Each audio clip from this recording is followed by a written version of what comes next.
네, 안녕하세요. 세상의 모든 보험 정보와 함께하는 아나운서 이승입니다. 저희 프로그램은 보험을 준비하면서 생기는 작은 고민부터 과도한 보험료로 걱정하는 분들이 한 분도 계시지 않을 때까지 보험에 관한 다양한 고민과 궁금증 함께 풀어가고 있습니다. 저희 방송은 유튜브와 네이버 그리고 카카오 TV를 통해서 다시 보기가 가능하고요. 유튜브 검색창에 NBNTV라고 검색하시면 실시간 방송도 참여하실 수 있습니다. 아울러 본 방송은 정보 제공을 위한 방송입니다. 보험 서비스 및 상품 판매와 중개에는 관여하지 않습니다. 자, 그럼 보험 불만제로 지금부터 시작하겠습니다. 오늘은 세 분의 전문가가 나와 계십니다. 전문가님, 어서 오세요. 안녕하세요. 안녕하세요. 안녕하세요. 보험을 알기 쉽게 안내해드리는 보험 전문가 김은영입니다. 안녕하세요. 여러분의 일상생활을 지켜줄 보험 전문가 이철훈입니다. 네, 보험은 요리랑 같습니다. 시청자님들께서 요리를 하실 때 어떠한 재료를 가지고 어떠한 조리 방식을 선택하시냐에 따라서 이 음식이 맛있는 음식이 될 수도 있고 맛이 없는 음식이 될 수도 있죠. 보험도 마찬가지로 어떠한 특약을 가지고 어떻게 구성하시는지에 따라서 시청자님들한테 필요한 보험이 될 수도 있고 불필요한 보험이 될 수도 있습니다. 오늘 이 시간 최상의 특약들로 최선의 보험을 만들어 드리겠습니다. 보험 셰프 김진수입니다. 네, 좋습니다. 이렇게 세 분의 전문가님과 함께 인사 나눠봤는데요. 그럼 오늘 첫 번째로 다룰 칭찬받을 보험은 무엇인지 화면을 통해서 만나보겠습니다.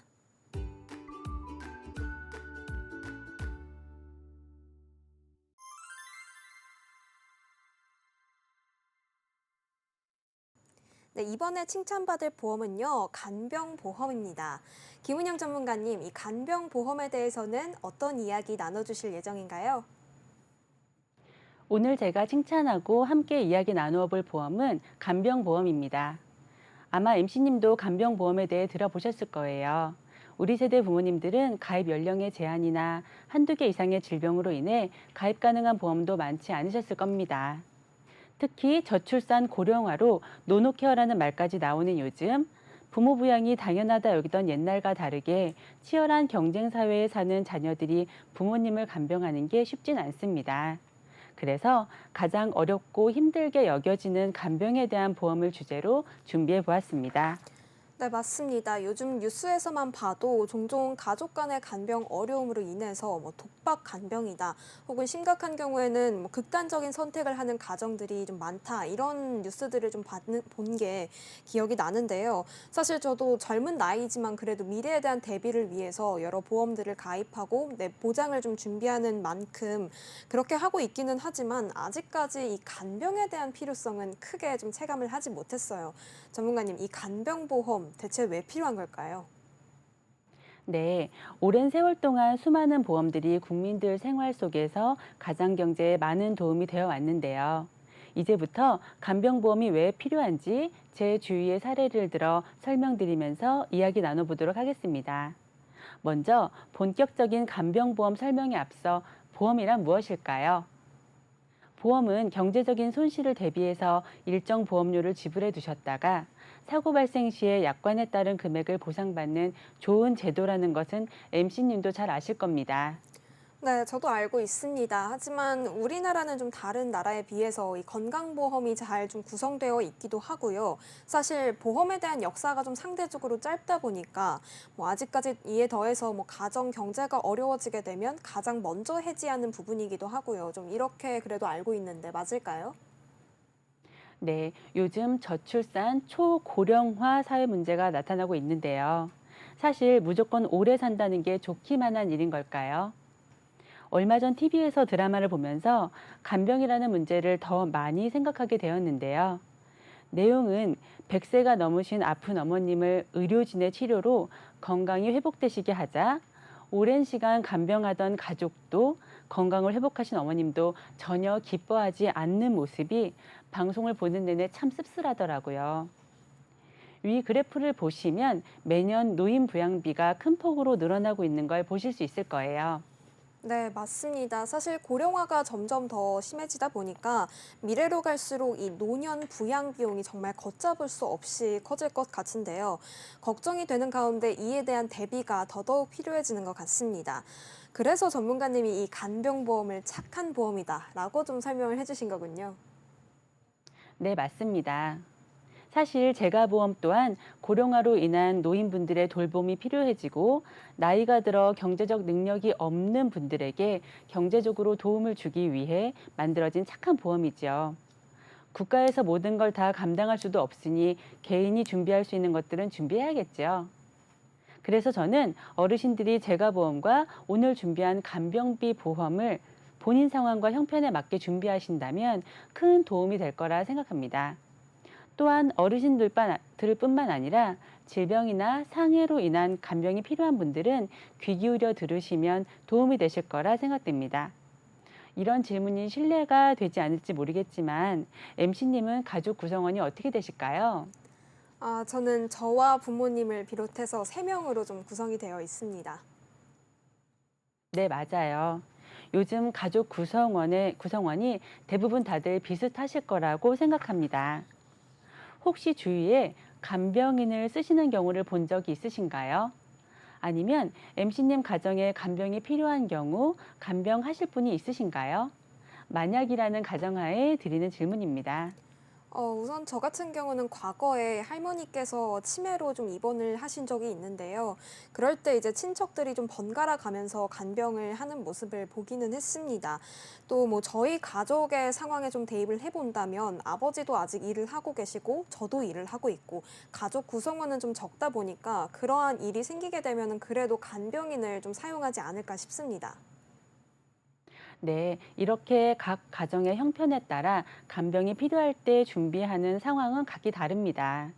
가족이 많아도 어려운데 지금과 같은 현대 사회에는 가족 구성원이 적어지면서 가족 간 돌봄이 어려운 게 사실입니다. 맞습니다. 사실 좀 전에 방금 설명드렸듯이 저희 할머니와 같은 경우에는 가족 구성원이 많다 보니까 이렇게 좀 유동적으로 번갈아 가면서 간병이 가능했는데 저 같은 경우만 하더라도 이제 핵가족이 되다 보니까 한 명이 도맡아서 하기에는 사실 큰 부담이 될 것 같아요. 그렇기 때문에 이 간병 보험에 대한 필요성이 더더욱 높아지고 또 요즘 말씀해 주셨듯이 가족 구성원이 적어지다 보니까 또 초고령화 시대도 접어들고 있고요. 이렇게 좀 대비가 더더욱 좀 필요해지는 것 같습니다. 예, 특히 출산율의 저조와 고령 인구의 급속한 증가 추세에 있어서 2025년이 되면 전체 인구 중 노년 인구 비중이 20%가 넘는다는 이야기도 있습니다.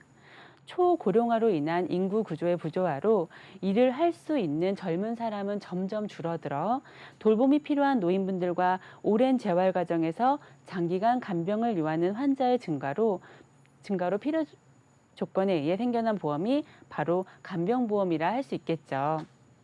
노인성 질환이나 산업 현장에서 갑작스런 사고, 자동차 사고 시 중상해로 인한 긴 치료 기간과 재활 기간이 길어짐으로써 현대 사회에서는 가족 간 직접 간호는 더욱 힘들어지고 있는 현실에서 전문 돌봄 인력이 필요해졌다고 볼 수 있죠.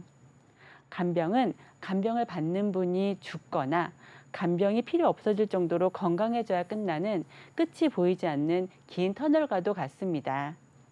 MC님은 혹시 하루 간병 일당이 얼마인지 아실까요? 글쎄요, 한 대략적으로 좀 15만 원 정도 되지 않을까 싶습니다. 2024년 기준 하루 12만 원에서 15만 원 정도가 평균 비용으로 알고 있는데요. 단순히 한 달만 계산해도 450만 원이 넘습니다. 그것도 간병인비만 산정한 것이고 간병으로 인한 부대 비용도 추가로 고려해야 할 부분입니다. 보통 60대 부부가 생각하고 있는 최소 생활비 기준과 괴리가 너무나도 큽니다. 그러네요. 뭐 10일 정도만 입원을 하더라도 최소 120만 원에서 최대 150만 원까지 비용이 나온다는 거니까 지출이 생각보다 좀 많이 부담이 되겠어요. 네, 제 지인 중 실제 뇌졸중으로 쓰러지셔서 간병인을 쓰신 환자분이 계셨는데요. 실제로 대학병원에 계신 기간은 한 달가량이셨고 병원비는 산정 특례가 적용되어서 실제 비용은 얼마 되지 않았다고 하더라고요. 그렇군요. 그래도 이 병원비 부담은 좀 없다고 하니까 그나마 불행 중 다행인 것 같기도 하고 또 부담이 그래도 좀 적어지는 것 같습니다. 문제는 대학병원에서 퇴원 후가 문제였습니다. 뇌졸중으로 쓰러진 환자분의 주된 치료는 재활병원에서 마비된 팔과 다리의 회복이었는데요. 뇌졸중으로 인한 왼쪽의 마비로 재활치료를 언제까지 하느냐 하는 것이 중요했습니다. 그때가 코로나가 한참 발발하던 시기라 모든 병원에 환자의 병문안이 금지되었고 환자를 간병하는 가족이나 간병인은 코로나 검사 후 음성 진단을 받은 후 잠깐의 외출도 금지된 상황에서 간병을 해야 하는 상황이라 기한이 없는 재활 치료를 환자 가족이 직접 하는 것 또한 어려운 일이셨습니다. 네, 저도 당시 상황이 기억이 납니다. 당시에 코로나가 좀 급속도로 확산이 되면서 뭐 요양원, 요양병원을 비롯한 모든 병원의 병문안 자체가 좀 금지되어 있었잖아요. 그렇다면 그 당시에 전문가님께서 설명해 주신 예시의 지인분은 간병인을 구하셔서 좀 하셨을까요? 좀 어려움이 그래도 있었을 것 같은데요. 네, 그 당시 업체 3-4곳에 문의해서 겨우 간병인을 구했고요. 그 가족분들도 상황이 간병할 여건이 되지 않으셨어요. 연세 많으신 부인 본인 건강에도 무리셨죠. 이 그래프는 가족 간병인을 대상으로 조사한 내용인데요. 3분의 1 가까이가 극단적인 생각을 했다고도 합니다. 내 가족이어도 이렇게 힘든데 전문 간병인 분들이 직업 의식을 가지고 일을 하시겠지만 거동이 전혀 안 되시는 분의 간병이 매우 고된 일이셨을 거예요. 네, 이 간병 스트레스가 생각보다 좀 상당히 심한 것 같아 보이는데요. 아무래도 24시간 외출도 안 될 뿐더러 한 사람을 좀 도맡아서 간병을 한다는 게 결코 쉬운 일은 아니죠, 사실. 네, 간병인 분들도 다들 한 달을 넘기시지 못하시고 몇 달 동안 4명의 간병인을 바꾸셨고요. 이후에는 다른 간병인을 구하는 것도 어려웠다고 합니다. 결국 한 달에 병원비와 400만 원이 넘게 들어가는 간병비를 감당하지 못하고 집에서 재활하시기로 결정하시고 퇴원하셨는데 지금까지 3년이 넘도록 집에서 재활하고 계시며 가족인 노령의 부인이 돌보시다 보니 환자도 돌보는 가족도 지쳐가는 상황입니다. 이렇듯 가족 중 어느 한 분이 아프신 상황은 다른 가족의 건강과 삶의 질까지 위협하는 상황을 초래하게 됩니다. 이 정도면 간병보험의 필요성이 느껴지지 않으세요? 네, 느껴집니다. 사실 노후도 막을 수가 없는데 노후에 내가 어떤 예상치 못한 일이 생길지 누가 알겠어요. 그렇기 때문에 어떤 보험보다도 나의 안전한 노후를 위해서 혹은 내 가족의 노후를 위해서는 꼭 필요하다는 생각이 듭니다. 병원 치료 외에도 사실 다양한 좀 부담이 되는 요소들이 있는데 그러한 부분도 좀 많이 해결이 되는 게 바로 간병보험인 것 같습니다. 네, 그렇습니다.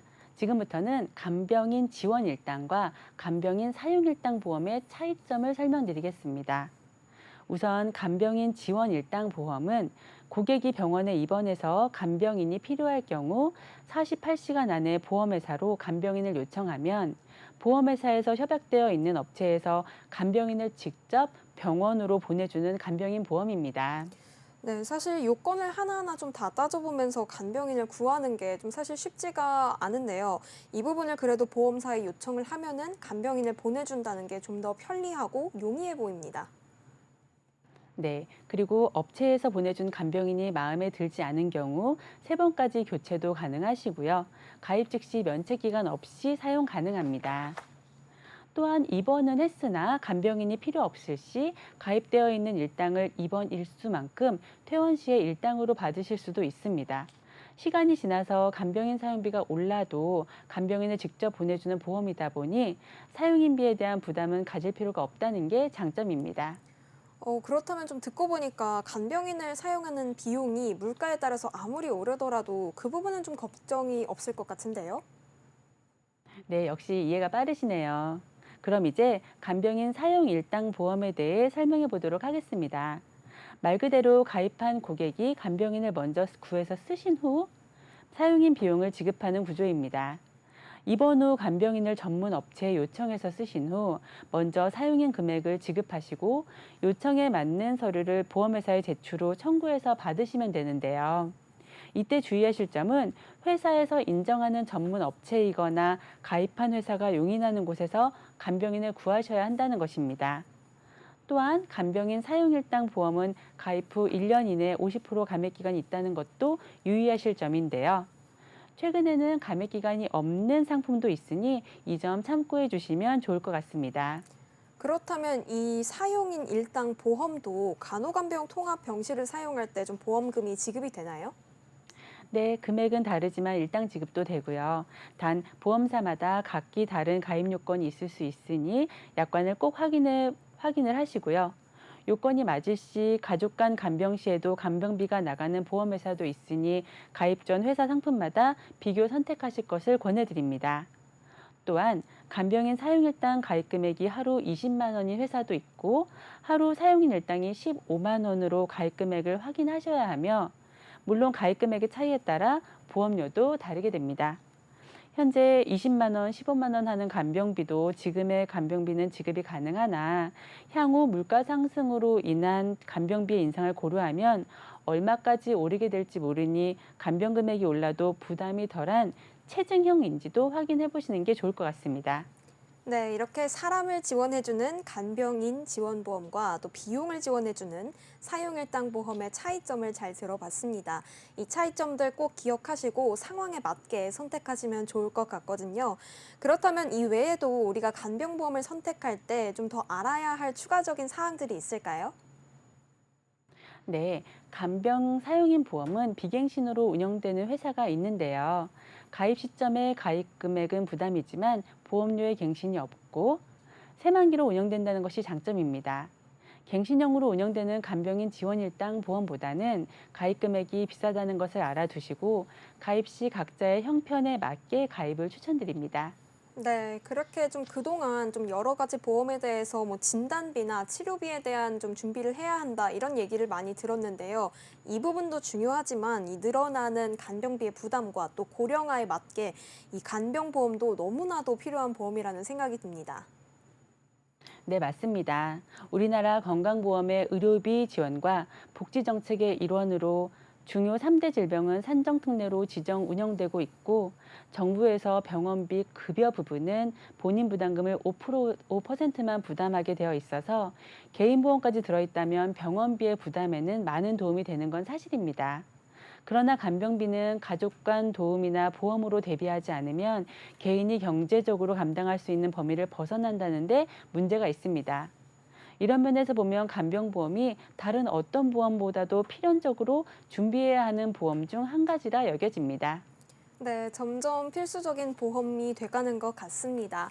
그렇다면 오늘 설명해주신 간병보험에 대한 총정리도 부탁드리겠습니다. 네, 발병 이후에 미가입을 가장 많이 후회하는 보험이 바로 간병보험이라고 합니다.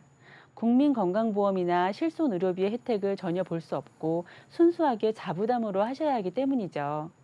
고령의 부모님을 둔 자녀분들이나 나를 케어할 가족이 없는 분들이라면 자녀는 부모님의 노후 대비로 나는 내 노후에 안전된 삶의 장치로 활용되시는데 도움이 되셨으면 하는 바람입니다. 감사합니다.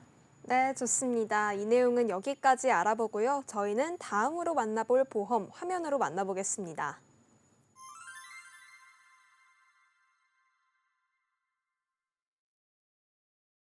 네, 이번에 이야기 나눌 보험은요, 심혈관 질환 보험입니다.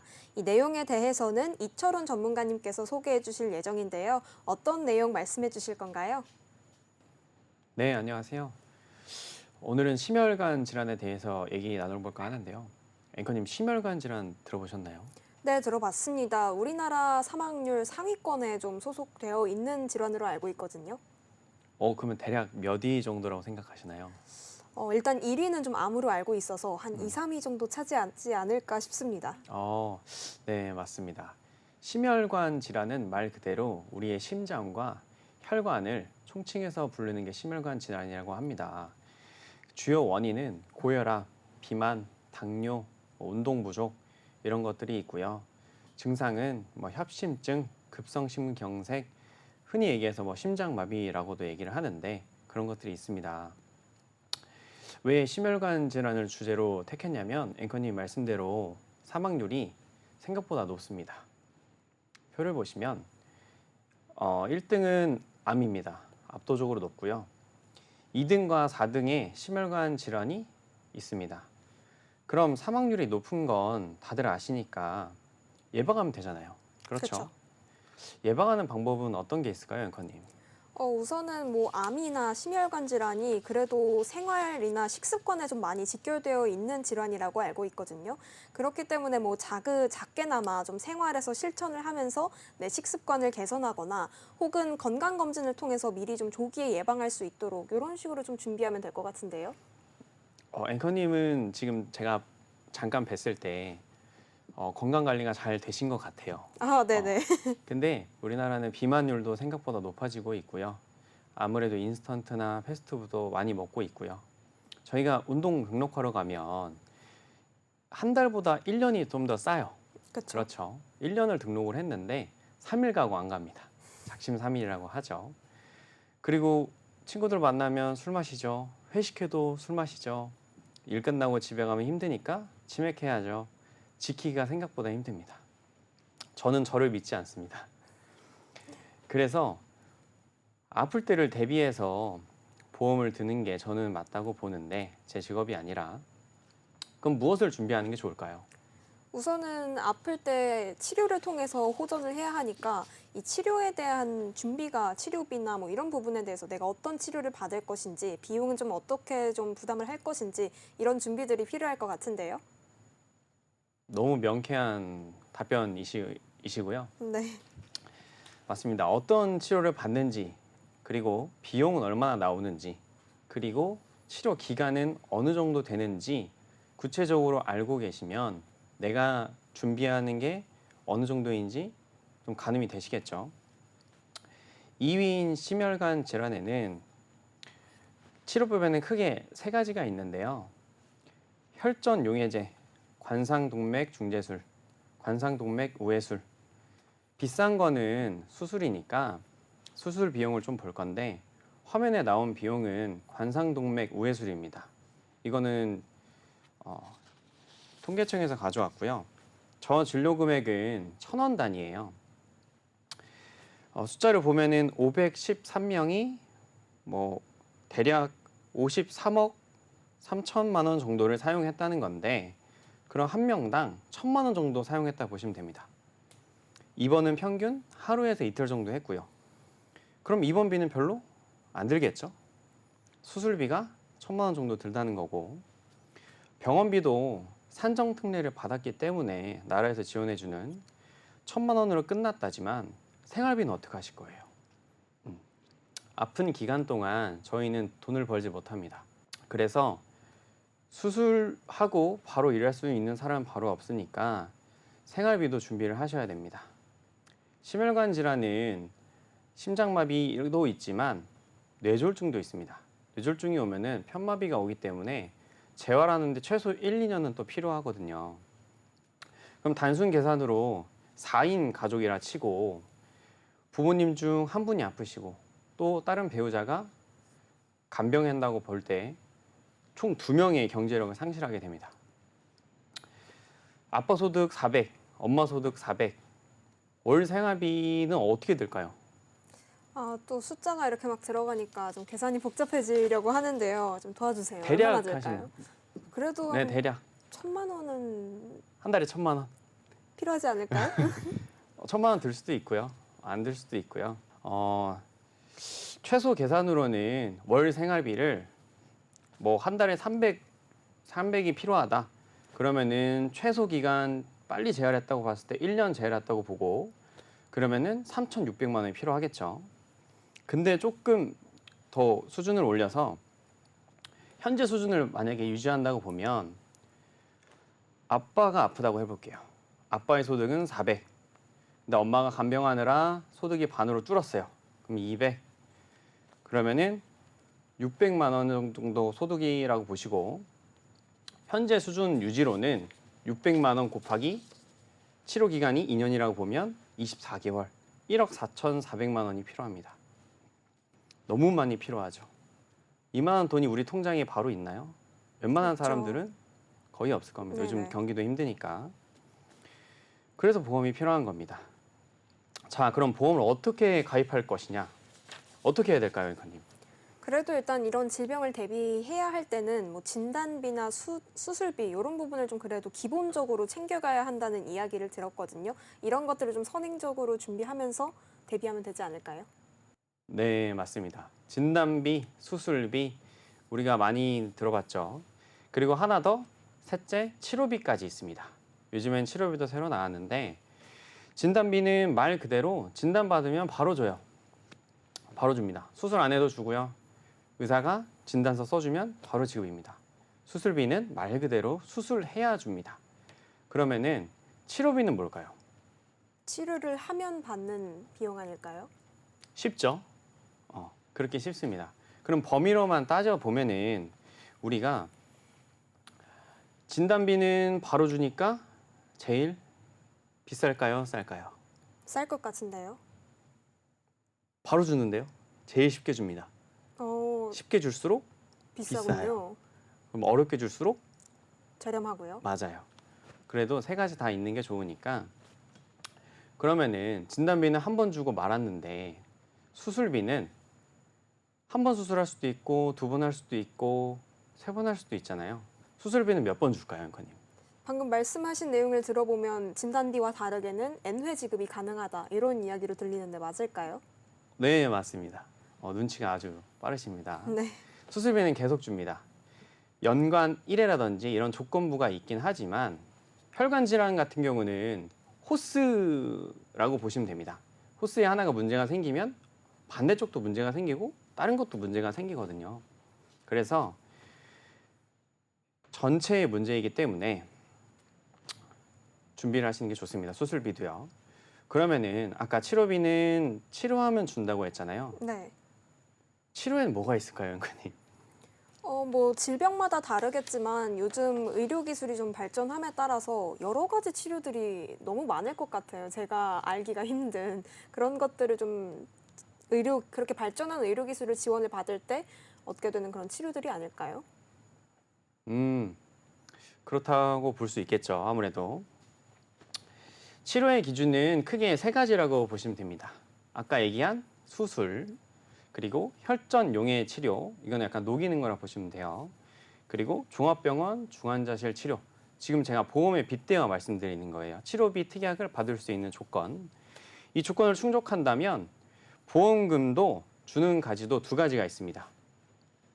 가입 금액을 일회성 또는 연간 10년간 연 1회로 주거나 그럼 10번 주겠죠. 제가 표를 보시면 이게 두 번째 치료인데 또는 내가 쓴 실비처럼 내가 쓴 병원비를 돌려주는 보험도 있습니다. 그럼 이 모든 특약을 가입한다고 치면 다 중복해서 줄까요, 앵커님? 그렇게 쉽게 주진 않을 것 같은데요. 중복이 안 되지 않을까 싶습니다. 그렇죠. 다 주면 너무 많죠. 네. 다 중복이 됩니다. 오. 다 중복이 되고요.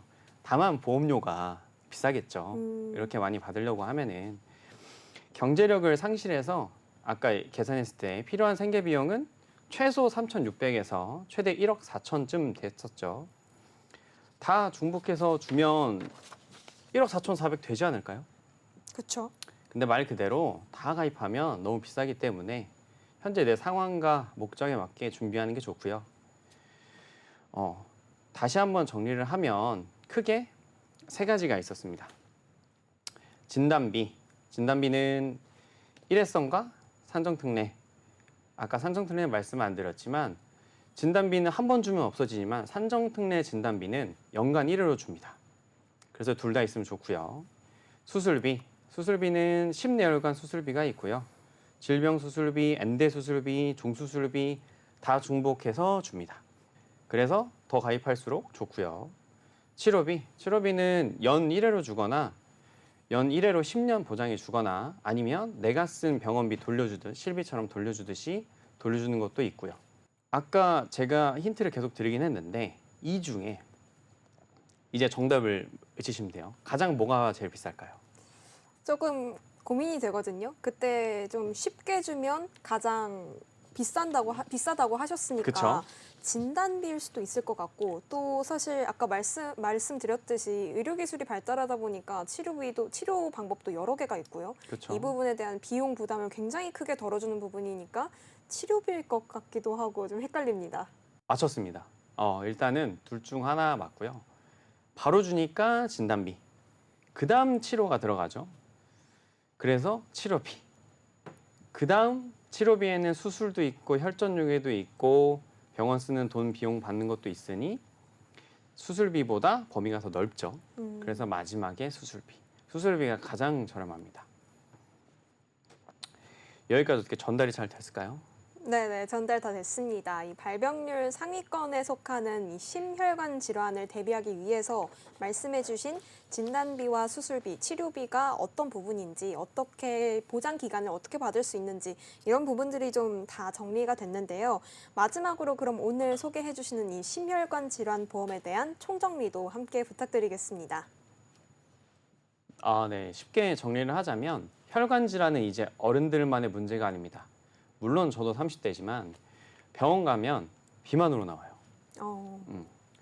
그리고 술, 음주, 뭐 이런 흡연 이런 문화가 있기 때문에 우리는 쉽게 건강 관리를 할 수가 없습니다. 2030 세대도 지금 발병률이 되게 높아졌어요. 이것들은 이 모든 행동들이나 이 습관들이나 이 현대 사회가 이 건강을 망치는 지름길이기도 하고요. 일에 치이고 사람 관계에도 치이고 스트레스 받아도 살찌는 사람들도 있잖아요. 우울증도 많고요. 해결 방안은 아는데 다들 살 빼는 거 아는데 살 못 빼는 것처럼 건강 관리도 쉽지 않습니다. 그럼 언젠가 아프게 될 병들을 미리 알아보고 치료 방법도 알아보고 비용도 알아보고 그럼 내가 그 돈을 모아둘 수 있냐? 보다 보험이 더 쌉니다. 훨씬 쌉니다. 그러면은 나를 관리해주는 관리자랑 만나서 본인의 상황과 목적에 맞게 준비하시면 될 것 같습니다. 네, 좋습니다. 심혈관 질환 보험의 필요성과 또 보험 자체의 좀 필요성까지 다양하게 좀 이야기를 짚어주셨습니다. 이 내용은 여기까지 알아보고요. 그럼 저희는 다음으로 만나볼 보험 화면으로 만나보겠습니다.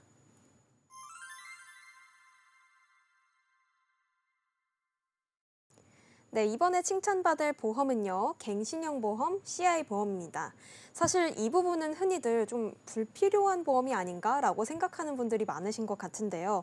이 두 보험을 선택하신 이유와 어떤 이야기들을 설명해 주실 건지 궁금합니다. 네, 제가 지금 웃음이 나오는데 이렇게 콕 집어서 말씀을 해주시니까 네네. 아마 저희 방송을 애청해주시는 애청자, 시청자님들께서도 좀 의아해하실 수도 있어요. 저희가 이 갱신형 보험이나 CI 보험은 최대한 가입하시면 안 된다라고 여러 번 말씀을 드렸는데요. 여러 번 말씀을 드린 이유는 이 CI 보험이나 갱신형 보험 같은 경우에는 필요하신 분들보다는 불필요하신 분들이 훨씬 더 많기 때문에 이 최대한 갱신형 보험과 CI 보험을 피하셔야 된다라고 말씀을 드렸는데요. 오늘 이 시간에는 이 갱신형 보험과 CI 보험도 분명 필요하신 분들이 계시거든요. 그래서 어떤 분들이 필요하시고 이걸 어떻게 이제 사용을 했을 경우에 시청자님들한테 유리한지에 대해서 좀 설명을 드리도록 하겠습니다. 네, 좋습니다. 정말 기대가 되는데요. 이 갱신형 보험이라고 하면 또 함께 같이 따라오는 게 비갱신 보험이잖아요. 이 두 부분에 대한 그래도 차이점 먼저 좀 짚어주시면 좋을 것 같습니다. 설명 부탁드릴게요. 네, 맞습니다. 보험료를 보통 이제 납입하는 형태는 뭐 여러 가지가 있지만 대분류적으로 봤을 때는 갱신형 보험과 비갱신형 보험이 있습니다. 시청자님들께서도 이 갱신, 비갱신 여러 번 이제 많이들 들어보셨을 텐데요. 우선 갱신형 보험과 비갱신형 보험에 대한 각각에 대한 장단점부터 먼저 설명을 드리도록 하겠습니다. 우선 갱신형 보험 같은 경우에는 두 가지의 특성을 띠고 있습니다. 첫 번째는 정해진 기간마다 보험료가 변동하는 상품입니다. 대부분의 시청자님들께서 이 갱신형 보험이라고 하면 이 정해진 기간마다 보험료가 올라간다라고 생각을 하시는 분들이 많으신데요. 정확히는 보험료가 변동하는 상품입니다. 그럼 왜 올라간다라고 생각을 하실지에 대해서 좀 설명을 드리도록 하겠습니다. 저희가 이 10만 원짜리 이제 건강보험을 가입을 했다라고 가정을 했을 때 이 10만 원 안에는 질병 같은 경우에는 대략 한 80%가 차지를 하고 있고 상해 같은 경우에는 20%를 차지하고 있습니다. 하지만 이 질병 같은 경우에는 상해와는 다르게 연령이 증가함으로 인해서 발병률 자체가 급격하게 올라가는 형태로 되어 있거든요. 이게 무슨 말이냐면 질병 같은 경우에는 한번 올라갔을 때 보험료가 위험률도 같이 올라가기 때문에 3배에서 4배 정도 상승하는 보험이라고 생각을 하시면 될 것 같습니다. 반면에 이 상해 같은 경우에는 연세가 드실수록 보험료가 떨어지는 구조로 되어 있는데 질병보다는 덜 떨어지기 때문에 이 갱신형 보험만 가입돼 있으신 분들 같은 경우에는 갱신형 보험이 보험료가 올라가는 상품이라고 생각을 하시는데 정확히는 변동하는 상품이라는 거 꼭 기억을 해두시면 좋겠고요. 두 번째는 전기납으로 운영이 되어 있습니다. 정기납 같은 경우에는 전 기간 납입이라는 뜻입니다. 이게 무슨 말이냐면 30세 남성이 암보험을 갱신형으로 가입을 하고 90세의 암의 진단을 받았다라고 가정을 하겠습니다. 이렇게 될 경우에는 정해진 기간마다 보험료가 변동을 하면서 총 납입하시는 기간이 60년이라는 기간 동안 납입을 하셔야 됩니다. 이렇듯 장기간 동안 납입을 하시게 될 경우에는 내가 나중에 받을 수 있는 보험금보다도 납입을 하게 되는 총 납입 보험료가 더 커지기 때문에 젊은 분들 같은 경우에는 이 갱신형 보험을 절대적으로 피하셔야 된다라고 좀 설명을 드렸었습니다. 두 번째로 이제 이 비갱신형 보험 같은 경우에는 되게 간단합니다. 보험료에 대한 변동이 없고요. 처음에 가입하셨을 때 그대로 보험료 그대로를 정해진 기간 동안 납입을 하고 보장을 받는 형태라고 생각을 하시면 됩니다. 시청자님들께서 많이들 알고 계시는 20년 납 100세 만기 또는 30년 납 100세 만기 상품을 이제 예를 들 수가 있겠습니다. 그럼 오늘 이 시간에는 이 갱신형 보험이 필요하신 분들에 대해서 제가 설명을 드린다고 했잖아요. 근데 앞서서 제가 젊은 분들 같은 경우에는 납입 기간이 워낙 길어지기 때문에 이 갱신형 보험이 젊은 분들한테는 필요하지 않다라고 말씀을 드렸는데요. 좀 결론적으로 말씀을 드리자면 갱신형 보험이 필요하신 분들도 두 가지 이제 형태가 있습니다. 첫 번째로는 이제 연세가 많으신 고연령자이신 분들입니다. 65세가 넘으신 분들 같은 경우에는 비갱신형 보험을 가입을 하기에는 내가 납입하는 총 납입 보험료하고 내가 나중에 받을 수 있는 보험금하고 큰 차이가 나지 않기 때문에 연세가 많으신 분들 같은 경우에는 이 비갱신형 보험보다는 갱신형 보험을 사용을 하시는 게 훨씬 더 유리하신데요. 제가 좀 표를 가지고 한번 좀 예시를 한번 들어드리도록 하겠습니다. 65세 남성 기준으로 암 진단비를 각각 1,000만 원씩 가입을 한다라고 가정을 하겠습니다. 비갱신형 같은 경우에는 1,000만 원을 보장을 받기 위해 매달 납입하시는 보험료는 41,140원이고요. 이거를 이제 20년 동안 납입을 한다고 가정을 했을 때 1,000만 원에 대한 암 진단금을 받기 위해서 납입하시는 총 납입 보험료가 960만 원입니다. 반면에 갱신형 같은 경우에는 20년 갱신형으로 선택을 했고요. 매달 납입하시는 보험료는 1,000만 원에 대해서 보장을 받기 위해서 27,000원에 대한 보험료를 납입을 하시고 총 납입하시는 보험료는 640만 원입니다. 그러면 1,000만 원이라는 금액을 똑같이 보장을 받기 위해서 가입을 하시는데 비갱신형 같은 경우에 960만 원, 갱신형 같은 경우에 640만 원에 대한 총 납입 보험료에 대한 차이가 있죠. 이건 무슨 말이냐면 갱신형 보험으로 가입을 하셨을 때 납입하시는 보험료에 있어서 훨씬 더 메리트가 있다라는 거 꼭 말씀을 드리겠고요. 두 번째로 갱신형이 필요하신 분들 같은 경우에는 이제 가족력이 있으신 분들입니다. 물론 여기는 전제 조건이 한 가지가 붙습니다. 기본적인 보험의 토대는 비갱신형으로 이미 진단비라든지 수술비가 다 준비가 되어 있는 상태에서 추가적으로 보완을 하시기 위해서 가입하시는 경우인데요. 예를 들어서 나는 이제 간암에 대한 가족력이 있는 가족이야. 근데 나는 암 진단비를 2억을 가입을 하고 싶어. 라고 해서 비갱신형으로만 암 진단비를 2억을 가입을 하게 되면 보험료에 대한 부담이 너무나도 크게 다가오거든요. 그렇기 때문에 이런 분들 같은 경우에는 비갱신형으로 1억에 대한 암 진단비를 준비를 한 다음에 나머지 간암에 대한 가족력이 있기 때문에 1억에 대한 부분은 갱신형으로 단 기간 동안에만 보장을 받기 위해서 같이 준비를 하신다라고 하시면 이 갱신형 보험을 사용하실 때 가장 유리한 방법 중에 하나라고 또 말씀을 드릴 수가 있겠습니다. 네, 좋습니다. 우선 먼저 비갱신과 갱신 보험의 차이를 좀 설명을 해주셨는데요. 일단은 변동성이 보험료 측면에서 변동성의 유무에 따라서 갱신과 비갱신이 나뉜다는 점 확인을 해봤습니다. 그리고 나이와 가족력에 따라서 비갱신을 선택할 것인지 갱신을 선택할 것인지 이러한 부분도 고려해볼 만한 요소다라고 좀 설명을 해주셨는데요. 막연하게 좀 갱신형 보험이 불필요한 보험이 아닌가라고 생각을 했는데 뭐 나이가 많으신 분이거나 혹은 가족력이 있으신 분들 같은 경우에는 혹은 더 조건과 내 여력에 따라서 유리하게 적용을 할 수 있다는 점까지 잘 알아봤습니다. 그렇다면 이어서 CI 보험에 대한 이야기도 한번 부탁드릴게요. 네, 어떻게 보면 우리나라에서 가장 말도 많고 탈도 많은 게 이 CI 보험이지 않을까 싶습니다. 근데 정확하게 알고 계셔야 됩니다. 제가 오늘 칭찬할 CI 보험은 모든 CI 보험을 칭찬하는 것이 아니라요. 2006년도 이전에 가입한 CI 보험이라는 거 먼저 말씀을 드리고 설명을 드리도록 하겠습니다. 우선 이 CI 보험을 칭찬하기 이전에 이 CI 보험이 어떤 보험인지에 대해서부터 먼저 좀 설명을 드리도록 하겠습니다. 이 CI 보험의 정식 명칭은 CI 종신보험이고요. 2000년도 초반에 생명보험사에서 맨 처음에 출시가 된 상품입니다. 제가 앞서서 이 CI보험에 있는 주계약은 사망보험금이라고 말씀을 드렸잖아요. 원래는 사망을 해야지만 나오는 이제 보험금인데 이 사망하기 이전에 중대한 질병, CI 같은 경우에는 크리티컬 일리스라고 해서 중대한 질병이라는 뜻이거든요. 중대한 질병 또는 중대한 수술을 진단을 받거나 하셨을 때 사망보험금을 미리 선지급을 해주는 구조로 되어 있습니다. 이게 무슨 말이냐면요. 예를 들어서 암진단비를 1억 원 가입을 했다라고 가정을 하겠습니다. 그러고 80% 선지급형에 대한 CI 특약을 가입을 했을 때 원래는 사망을 했을 때 1억 원이라는 금액이 지급이 되지만 사망하기 이전에 중대한 질병을 진단을 받으신 다음에 청구를 하셨을 때 사망보험금의 80%인 8천만 원을 먼저 선지급을 해주고요. 나중에 돌아가셨을 때 2천만 원에 대한 사망보험금이 나오는 보험이라고 말씀을 드릴 수가 있겠는데요. 사실 이렇게만 설명을 드리면 원래는 내가 죽어야지만 나오는 돈인데 내가 큰 질병에 걸리고 중대한 수술을 했을 때 미리 사망보험금을 먼저 주기 때문에 좋은 보험이지 않을까라고 생각을 하시는 분들이 대부분 많으신데요. 좀 결론적으로 말씀을 드리자면 앞서 말씀드렸던 중대한 수술이라든지 중대한 질병 같은 경우에는 대부분 보장받기가 아예 힘든 구조로 되어 있다라고 꼭 말씀을 드리고 싶습니다. 그러면 이 중대한 질병에는 무엇이 있는지에 대해서 설명을 드리도록 하겠습니다. 물론 보험사들마다 좀 상품마다 상이를 하긴 하지만 대표적으로는 중대한 암, 중대한 뇌졸중, 중대한 급성 심근경색, 그다음에 말기 간, 폐, 신장 질환이 있고요. 마지막으로는 LTC 상태가 있습니다. LTC 상태 같은 경우에 롱텀 케어라고 해서 장기 요양 등급 상태라고 생각을 하시면 될 것 같은데요. 이 장기 요양 등급 같은 경우에는 병원에서 운영을 하지 않고 국가가 운영을 하고 있습니다. 국가가 운영을 하고 있는 장기 요양 등급 같은 경우에는 1등급부터 5등급까지가 있는데요. 5등급이 가장 경미한 질환이고 1등급이 가장 중증 질환이라고 생각을 하시면 될 것 같습니다.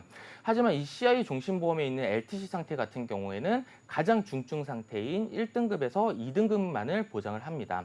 그럼 제가 앞서서 말씀드렸던 이런 중대한 질병들 보장받기가 좀 어렵다라고 설명을 드렸는데요. 그냥 단순히 어렵다라고만 설명을 드리면 왜 어렵지라는 의문점을 좀 가지실 거예요. 그래서 왜 어려운지에 대해서도 좀 설명을 드리도록 하겠습니다. 저희가 흔히들 일반적인 진단비를 수령을 한다라고 했을 때 약관상 나와 있는 질병 코드를 받아야 됩니다. 이 모든 질병에는 질병 코드라는 게 존재하는데요. 저희가 흔히들 감기 걸렸다라는 표현들을 많이 쓰잖아요. 근데 의학적으로는 감기라는 질병은 존재하지 않습니다. 상세불명의 후두염 또는 상세불명의 이두엽처럼 모든 질병에는 질병 코드라는 게 존재를 하고 보험사에서 진단비를 수령하려면 약관상 나와 있는 질병 코드를 받아야 됩니다. 일반적인 진단비 같은 경우에는 약관상 나와 있는 질병 코드를 받으면 바로 지급되는 형태로 되어 있습니다. 하지만 이 CI 종신보험에 있는 중대한 질병 같은 경우에는 조건이 붙습니다. 가장 대표적으로 이제 논란이 많이 되고 있는 게 중대한 뇌졸중인데요. 중대한 뇌졸중의 그 약관상 나와 있는 내용을 좀 설명을 드리도록 하겠습니다. 제가 앞서서 진단비 같은 경우에는 약관상 나와 있는 질병 코드만 받으면 바로 지급된다고 설명을 드렸는데 중대한 뇌졸중 같은 경우에는 중대한 뇌졸중의 진단을 받으신 다음에 영구학적, 신경학적 결손증으로 인한 일반 생활 후유 장애가 영구적으로 6개월 동안 동반이 돼야 된다고 되어 있습니다. 이게 무슨 말이냐면 중대한 뇌졸중의 진단을 받으시고요. 혼자서 먹지 못하고 씻지 못하고 걷지 못하고 입지 못하는 것을 6개월 동안 하루도 빠짐없이 2가지 이상을 반복이 돼야 된다라는 내용입니다. 즉, 이 CI 종신보험 같은 경우에는 너가 죽기 전에 큰 질병에 걸렸으니까 많이 힘들겠네? 보험사가 먼저 줄게가 아니라 사실상 죽을 만큼 아프고 조금 있으면은 사망을 할 가능성이 높기 때문에 이 중대한 질병이라든지 중대한 수술에 대한 진단비, 수술비를 미리 주는 거라고 생각을 하시면 될 것 같고요. 이 CI 보험을 가입을 하실 때 두 번째로 가장 큰 단점 같은 경우에는 사실상 CI 보험을 가입을 하셨을 때 이 CI 보험만 가지고 있으면 암도 보장을 받을 수 있고 뇌도 보장을 받을 수 있고 심장도 다 보장을 받을 수 있다라고 생각을 하실 수가 있지만 앞서 말씀드렸던 중대한 질병이라든지 중대한 수술 같은 경우에는 성착순으로 오는 딱 한 명만 보장을 받는다고 생각을 하시면 될 것 같아요. 그러니까 예를 들어서 제가 아까 1억에 80%를 예를 들었잖아요. 1억에 대한 사망보험금을 가입을 하고 중대한 암의 진단을 받았을 때 80%를 미리 선지급을 받기 때문에 나머지 뇌나 심장 같은 경우에는 아예 보장이 없어지는 거거든요. 그렇기 때문에 절대로 이 CI 보험을 건강보험으로 생각을 하시고 가입을 하시는 것은 절대로 옳지 않고요. 사망보험금 목적으로만 가입을 하시는 것을 권유를 드리도록 하겠습니다. 네, 어떻게 보면 생존율이 현저히 낮기 때문에 미리 지급을 받을 수 있는 일종의 사망보험금이라는 게 어떻게 보면 참 무섭기만 한데요. 게다가 대부분 가입을 좀 지양하신다라고 알고 있는데 특히나 이 CI보험 오늘 칭찬을 하려고 가져오신 이유가 뭘까요? 네, 앞서서도 말씀드렸지만 정확히는 2006년도 이전에 가입한 네네. CI보험입니다. 일반적으로 제가 앞서서 중대한 질병 같은 경우에 상당히 보장받기가 어렵다라고 말씀을 드렸는데요. 근데 그중에서 중대한 암 같은 경우에는 1기 이상이면은 일반적인 암 진단비하고 거의 비슷하다고 생각을 하시면 돼요. 이게 무슨 말이냐면 중대한 뇌나 심장 또는 말기 간폐 신장 같은 경우에 보장받기가 어려운 구조로 되어 있지만 중대한 암 같은 경우에는 그래도 어느 정도는 유두리 있게 보장을 받을 수가 있는 형태로 되어 있습니다. 그중에서도 2006년도 이전에 가입한 중대한 암 같은 경우에는 갑상선 암도 일반암으로 보장을 하고 있습니다. 2024년도 기준으로 보통 이제 암 진단비라고 하면 대표적인 게 이제 일반암이 있겠죠. 이 일반암 같은 경우에 유사암을 제외한 모든 암이라고 생각을 하시면 될 것 같고요. 2024년도 기준으로 유사암 같은 경우에는 갑상선암, 경계성 종양암, 기타 피부암, 제자리암이 있는데 이 네 가지 암 같은 경우에는 발병률도 워낙 높고 완치율도 워낙 높기 때문에 2024년도 기준으로는 일반적인 암이 아니라 암과 유사하다라고 해서 유사암으로 분류를 해놓고 가입 금액의 10%에서 20%만을 지급을 합니다. 이게 무슨 말이냐면 2024년도 기준으로 암 진단비 1,000만 원을 가입을 한다라고 했을 때 갑상선암의 진단을 받으시게 될 경우 100만 원에서 200만 원만 지급받는 형태라고 생각을 하시면 될 것 같아요. 하지만 2006년도 이전에 가입한 CI보험 같은 경우에는 대부분의 보험사에서 이 중대한 암에서 갑상선암을 중대한 암으로 보장을 하고 있습니다. 이게 무슨 말이냐면 유사암으로 분리를 한 게 아니라 일반적인 암으로 보장을 받아서 제가 아까 말씀드렸던 1억에 80% 8천만 원 있잖아요. 이 갑상선 암으로도 8천만 원을 보장을 받을 수 있는 게 2006년도 이전에 가입한 CI보험입니다. 그러니까 한마디로 좀 정리를 해드리자면 CI보험 같은 경우에는 사실 대부분의 분들이 불필요하다고 생각을 하시면 될 것 같아요. 하지만 2006년도 이전에 가입한 CI 종신보험 같은 경우에는 갑상선 암 같은 경우에도 일반암으로 보장을 하기 때문에 이미 가입을 하신 분들 같은 경우에 잘 유지를 하시는 것을 좀 권유를 드리겠고요. 그리고 마지막으로 이 CI보험뿐만이 아니라 종신보험을 가입을 하신 분들한테 제가 꼭 드리고 싶은 말씀이 있습니다. 종신보험을 가입을 하신 분들이 꼭 생각을 하시는 것 중에 하나가 이건 나중에 연금 전환을 해서 사용을 하겠다라고 생각을 하시는 분들이 대부분이 좀 많으신데요. 절대로 종신보험은 연금 전환을 하시면 안 됩니다. 이게 무슨 말이냐면 종신보험을 연금 전환을 할 때 어떠한 형태로 되어 있냐면 종신보험을 연금 전환을 할 당시에 그 해야지 환급금을 가지고 즉시 연금을 가입을 하는 형태라고 생각을 하시면 될 것 같거든요. 이렇게 될 경우에는 내가 기대할 수 있는 연금액보다 한참 떨어질 수밖에 없습니다. 대표적인 이유로는 보통 저희가 이제 종신보험을 가입을 할 때 주계약이 있고 특약이 있잖아요. 근데 대부분의 생명보험사들 같은 경우에는 계약제 적립금이 적립이 될 때 주계약에 한해서만 적립이 됩니다. 이게 무슨 말이냐면 내가 종신보험을 30만 원을 납입을 했습니다. 20년 동안. 그러면 나중에 이걸 연금 전환을 했을 때 기대할 수 있는 연금액이 최소 30만 원을 원하시고 준비를 하시는 건데요. 사실상 종신보험을 주계약과 특약이 같이 있는 상태에서 연금 전환을 했을 때 절대로 30만 원 이상을 받을 수가 없는 구조로 되어 있습니다. 그렇기 때문에 CI 종신보험뿐만이 아니라 일반적인 종신보험을 가입을 하신 분들 절대로 연금 전환을 하시면 안 되시고요. 좀 제가 팁을 한 가지 드리자면 2000년도 중반 이후에 가입한 종신보험들 같은 경우에는 제도성 특약 중에 하나가 유니버셜 기능이 있습니다. 이걸 좀 쉽게 설명을 드리면 중도 인출이 가능한 상품들이 많이 있습니다. 일반적으로는 연간 12회까지는 중도 인출이 가능하거든요. 그러면 이걸 연금 전환해서 사용을 하시는 것이 아니라 매달 그냥 보험사에 전화를 해주셔서 중도 인출을 하셔서 1년에 12번 사용을 하신다라고 하시면 이건 연금하고 똑같은 기능이라고 꼭 말씀을 드릴 수가 있겠거든요. 그렇기 때문에 종신보험을 가입을 하신 분들 절대로 연금 전환하지 마시고 중도 인출을 활용하시는 것을 권유를 드리도록 하겠습니다. 네, 좋습니다. CI보험에 이어서 종신보험을 가입한 분들에 한해서 드리는 꿀팁까지 좀 전수를 해주셨는데요.